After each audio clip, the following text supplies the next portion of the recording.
Everybody, what is going on and welcome back to the channel. So before I get started today, I do want to mention that I do have LsxMatt hoodies available. I also have some t-shirts as well as 3 different designs you can pick from. You can pick from this one here. I have one that says Side Shot Saturday with the same side shot of the car, as well as one that says Build Your Base Model with this cool little picture of my car when it was still a base model, transitioning into where it is now. So if you want to go check those out, link is going to be in the description. But for today's video, we are here working on Tahiti again. Recently, I started having a problem with this truck where when the weather drops below 40 degrees on a cold start, I don't know if it's going to do it today. Probably not, because it's in the mid 40s. But usually what happens, it starts up just fine, but a lot of the times, like before I leave work or when I come out in the morning, I'll come out, start it up, being it doesn't have a remote start, go inside, let it warm up. Then when I come out, the truck will be turned off. And what I notice is the idle kind of bounces all over the place when it's cold, just between like maybe 800 and 1,000. The truck just idles rough. And just recently, it started throwing an engine light. The first code that actually came up was a Bank 1 lean. I cleared it. Next day, Bank 2 lean came on. Same thing, I cleared it. Next day, P0300 came on. Basically, one of those 3 codes will pop up during a cold start warm-up. Never get 2 or more at a time. It's only one. It's either one side lean, the other side lean, or the P0300. So first thing I did was throw the fuel pressure tester on there. And at idle, when the truck was actually kind of flipping out and misfiring, I had 42 PSI. Steady though. The reason I'm not pursuing the fuel pump in this video is for the fact that even when it's kind of shaking, if you just take it out, even when it's cold, the truck drives absolutely fine. Only thing is when you come to a stop, once again at idle, when it's still cold, the idle kind of blips and like bounces all over the place. But as far as power goes, it's not misfiring. And like I said, the thing runs absolutely fine. You put your foot to the floor, it picks up, you know, it hauls.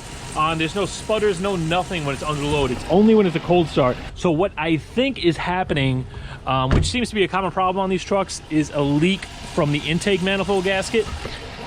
Pretty much for the fact that when it's really, really cold out, I think the gasket is shrinking and causing a leak. But for today, we're gonna be pulling the intake manifold. I got a set of gaskets we're gonna be replacing them with. I'll inspect it, see if I can see any visual cracks or anything. The only other thing I did before starting this video was replace the fuel line going to the regulator on a rail. That's another thing. It could be this regulator here that's also causing the problem.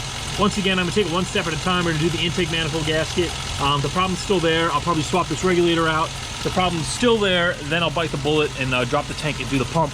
But as I was saying, I replaced this vacuum line because I noticed when I pulled the cover, trying to look for a vacuum leak, that the top little rubber elbow actually had a crack in it, and it was leaking at the nipple on the intake, the pressure regulator. I thought that was going to fix my problem. Unfortunately, it didn't. All right, so this job is pretty straightforward. I've done quite a few of these before. Obviously, first we're going to be taking the engine cover off. I'm going to remove any vacuum lines, the fuel pressure regulator line there, as well as the feed and return fuel lines, and the evap line. Then it's just a bunch of, I believe they're 8mm bolts, just holding them to the heads. Now, one thing I would recommend doing before you're going to pull one of these off is come in here with some compressed air and just spray all around the intake manifold, because a lot of times you get like acorns and just a bunch of crap like sitting in there. And when you go to pull this off, a lot of times that stuff falls into the cylinders. So definitely try to get in there with like a leaf blower or some kind of compressed air if possible, or even a vacuum, you know, a little crevice tool, and just vacuum anything out. I'm not going to do that just because I did the engine bay cleaning and I really don't have anything in there. So I'm gonna go grab some tools. I'm gonna need an 8mm. I gotta get my little GM fuel line quick disconnect. I'm also just gonna pull the fuel pump relay out of here. That way we could prime it and it'll relieve the fuel pressure so I don't make a giant mess all over my nice MSD spark plug wires. Right there, that middle one, that is the fuel pump relay. I'm just gonna pull that guy out, and now I'll be able to start it up. And when I pull those lines off, we're not gonna make a giant mess.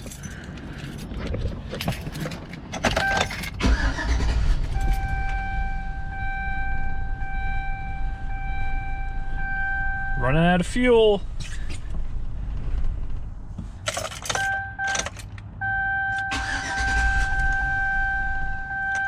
All right, that should be good enough. All right, so I'm just gonna come in here with an 8mm, zip the cover off. That's the wrong direction. I got this little Harbor Freight tool.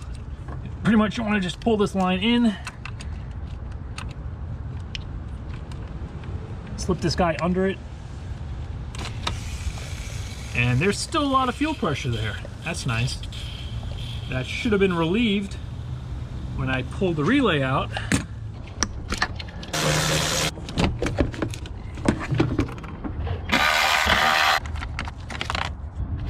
All right, so if I'm looking at this correctly, it looks like all I gotta do is take the coolant lines off the throttle body. Anybody who's not familiar with LS engines, or at least these truck motors, you actually have coolant lines that flow through the throttle body. I guess it's like an emissions thing. I deleted that on the Camaro, but it just goes down to the steam pipe tube down there. So I'm gonna disconnect it from there and disconnect the other side from the throttle body over there. I don't know how much coolant we're gonna lose here. Shouldn't be too much. Ooh, that is a lot. All right, I'm gonna put a bucket under there and I'm just gonna have to let it pee out, I guess. Here we go.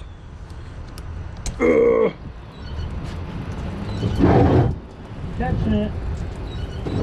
So it has these truck style connectors here with this like locking tab on them. So what I do is come in here with the needle nose, pull that tab up, then you could just press down on the top and wiggle and they'll pop right off.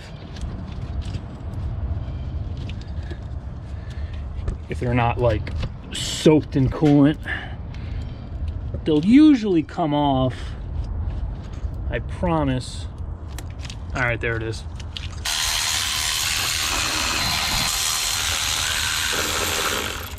All right, I think that's it. Oh, but there goes my extension. That is great. All right, I'll deal with that after. Let's try to pop this guy off. I'm seeing a lot of crap on top of this intake. I should have actually hosed this off. There is a lot of gunk. All I'm really trying to do now, the only thing that's holding it on is this. Oh, there goes the extension. I think it just fell more into the bowels of hell. Probably a little overkill, but it will get the job done. It's gonna pry against the coil bracket. Sorry if you're in my armpit right now. Oh, that worked perfectly. All right. And we should be free. Now I just want to be very careful to make sure that nothing is gonna, you know, still be attached. And I'm gonna pull some kind of wire out or drop anything into the intake. Oh, the evap's holding it. You just gotta let go right now, you know? Just, you know, just let intake manifold go. I know he makes great power in turbo applications, but oh my God, that is pretty gross. All right, I'm gonna go grab the vacuum, just vacuum all this shit up. I don't have a, I don't have any brake. Oh, I see my extension. Oh man, it actually separated from the socket. No, did it? No, it's literally just kind of tucked right down there. I think I have the magnet. The magnet didn't fall down there, did it? No, all right. Oh, we're locked on. Come on, you're really not gonna give it me that?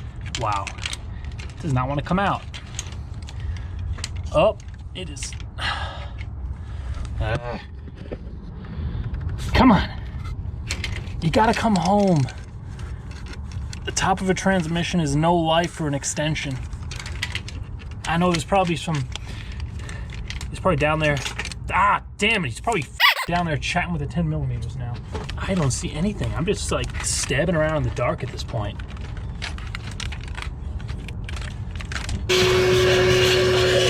All right, so I got all the chunks vacuumed out. I also put the vacuum down to the cylinders just to try to get everything out. My extension is still MIA, but right now I have absolutely no brake cleaner, so I'm just gonna use mass airflow cleaner. It works. Kind of a waste of mass airflow cleaner because it's a little expensive, but I'm just gonna come in here and wipe down all the gunk off the gasket surface. 1 down, 7 to go.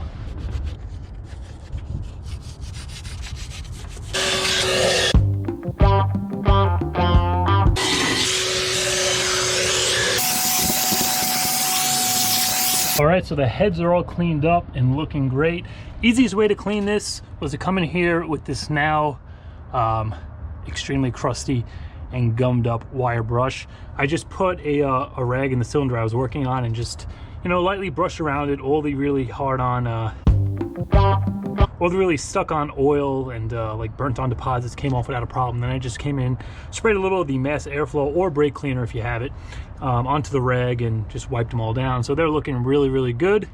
Next step is to go pop the old gaskets off the intake here. And just looking at this, I already feel like this is probably the problem, because you could just see, I mean, just the condition of the heads. These gaskets are pretty shot. They're really flat. This one over here is kind of warped and like squiggly inside the groove. You see that one there is pretty flat. So I have a feeling this is going to fix the problem. One way to find out, let's get the new ones on and get this puppy back in the car. All right, so I got the intake side all clean. I got the old gaskets off. One thing I just want to mention, when you're coming in here, make sure you get these this surface nice and flat and clean, because you can kind of see over here where it's a little like raised up. That's actually like dried up oil and crap that's stuck on there. So you want to get in here like with a razor blade or something. Just get that all cleaned off and nice and flat before you put the new gasket on, just to make sure you're not going to have any leaks. But with that said, we are all ready to pop our new gaskets on. The other thing I noticed is that usually these are like blue or green. The gaskets on here, the ones that came off are red, and they look pretty much identical to the ones I'm putting on, which are Felpro. So I think that at one point these were actually changed. So these just pretty much go on the way they came off. They just have these tabs on the sides and they just snap to the intake, which is very nice. Normally, if this was the Camaro or something, I would take some extra time to come in here and, you know, clean all this off. I have to be at work in like an hour and a half, and this is my only ride, so I'm not going to be doing that today. The other thing is, I did come in here and I popped this cover off of here and looked inside the knock sensor. I don't want to pull it off again, but there isn't any water or anything in there. That's a common issue where water gets in those knock sensors and could cause some problems and, you know, cause the engine to act loopy. They look fine, so I'm not going to touch them. I'm going to leave. I don't have any codes for that. New gaskets are in place.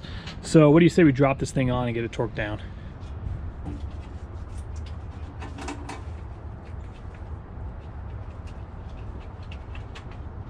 Man, that sucks ass.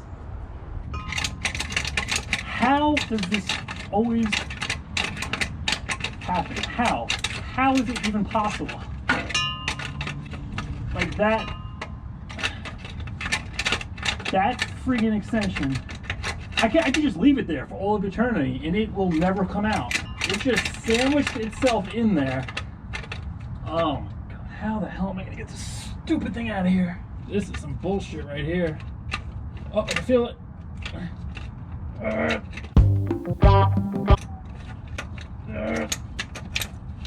Gotcha, you piece of shit. Ha!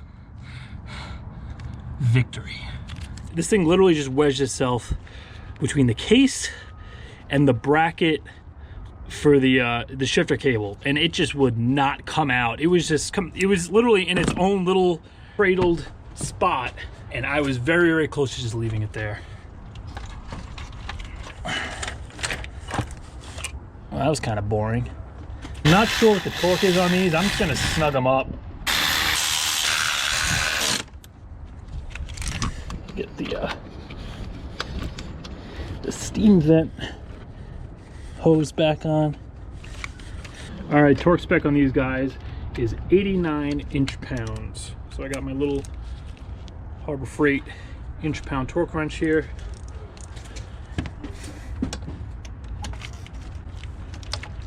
Well, I didn't over tighten them, that's a good thing.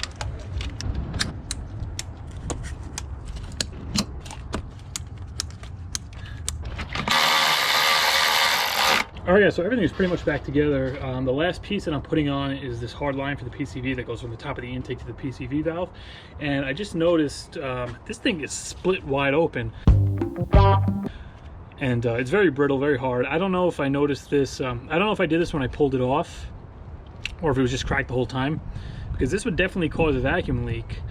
For now, I'm just going to wrap this in like electrical tape, clean it up with you know, some map sensor cleaner, wrap in electrical tape so the tape will stick, and then just stick it back on. This is right at the back by the passenger valve cover. I'm sorry, by the driver valve cover. So it's pretty easy to access. You can see it goes right on there. So I could put the engine cover, get everything back together, and just go and swap this out later. All right, so I got this all wrapped up. And honestly, it came out pretty good. I'm probably not gonna even have a problem with this the way it is. I'm still gonna look for a piece, but this will definitely hold me over until I find another adapter. All right, everything's back together. Intake's on, engine cover's on, all the coolant hoses are back. I double checked all the vacuum lines connections. I got all the loom clipped back in where it needs to go. So let's drop this fuel pump fuse back in here.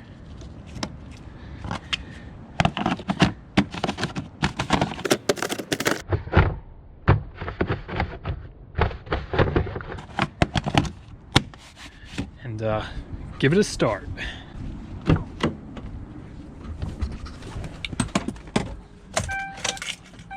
Let the pump prime a little bit.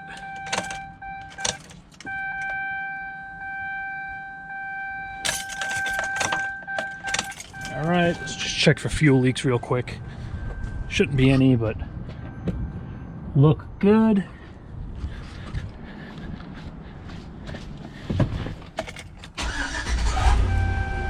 Woo. Made a little squeak noise when it started up. It's running good.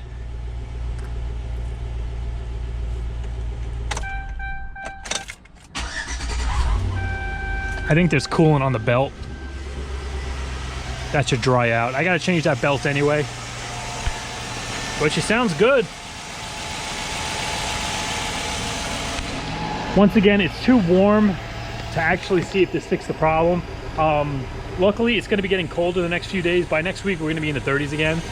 So before I close this video out, you guys are gonna see whether or not this solved my problem.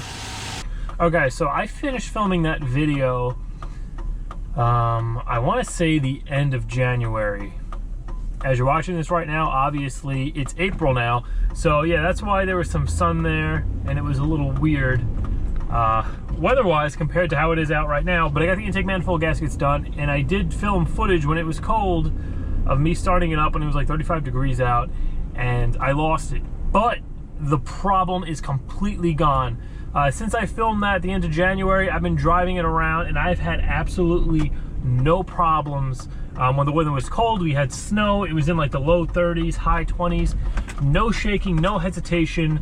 Absolutely no check engine lights have returned, whether it be the 171, the 174, or the multiple misfire P0300. None of those came back. So I'm very happy to say the intake manifold gaskets fixed it. I mean, either that or the PCV hose that I ended up putting the tape around. Regardless, I still just left the tape on. I didn't do anything else to it, and it's been absolutely fine. So that was a relatively easy fix. The gaskets were like 40 bucks. Labor took maybe an hour to pull it off, get everything clean, put it back on. So it seems like mechanically we are good to go. Upcoming mods I'm going to be doing to this thing is the steering wheel. If you guys saw on one of my Tuesdays videos, I have a new airbag, new steering wheel. That's going to be going on. I'm also going to do some stuff to the badging, probably change the emblems out, and probably headlights and tail lights, because I just want to give it a little kind of an updated modern look. I'm really having a hard time finding a set of headlights and taillights that I actually like. Most of them are really like kind of riced out, chromy, like gross looking. I did find a few on eBay that are pretty tame, and I think I might get them.